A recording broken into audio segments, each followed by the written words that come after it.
La neige tombe ce soir, comme si le ciel cherchait à se faire pardonner quelque chose. Une neige lente, appliquée, presque trop belle pour être honnête. C'est la veille de Noël.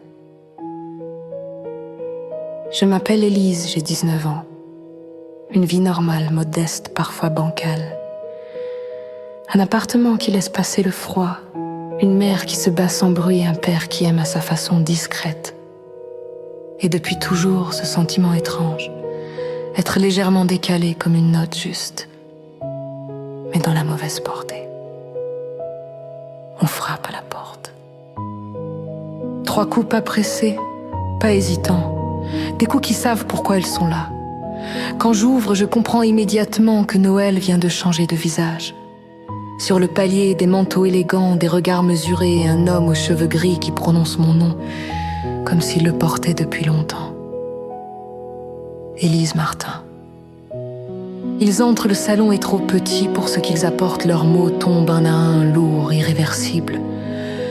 On m'explique que j'ai été échangée à la naissance, que je ne suis pas née dans cette famille, qu'ils me cherchent depuis 19 ans, que je suis leur fille, leur vraie fille, et qu'ils sont, accessoirement, la famille la plus riche du monde.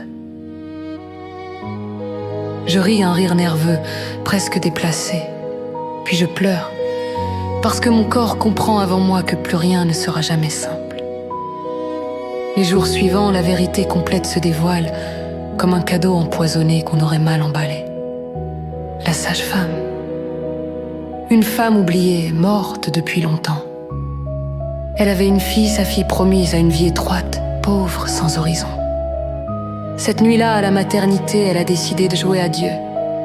Elle a échangé les bébés.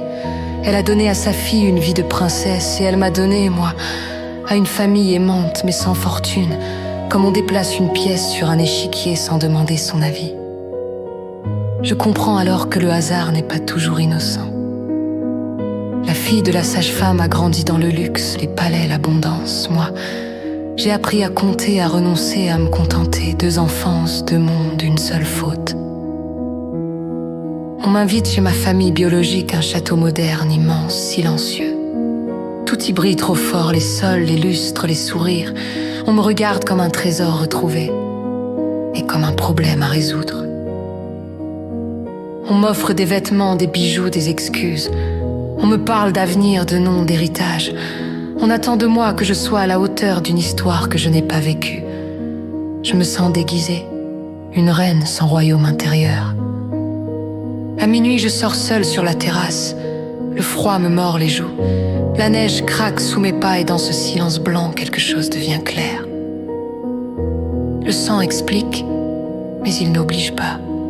La richesse impressionne, mais elle ne répare rien. L'amour, lui, ne se transfère pas d'un berceau à l'autre. Le matin de Noël, je fais un choix. Pas un choix spectaculaire, un choix vrai. J'accepte de connaître cette famille, d'apprendre, de construire quelque chose lentement, honnêtement. Mais je rentre chez moi, dans mon appartement imparfait, là où ma mère m'attend avec un café trop fort et un regard inquiet. Je dépose un cadeau sous le sapin. Une enveloppe à l'intérieur, une promesse, rester aimée, continuer. Ce Noël-là, il n'y a pas de miracle éclatant, pas de conte parfaitement fermé.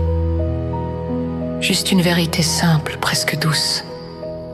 On peut naître princesse et choisir d'être libre.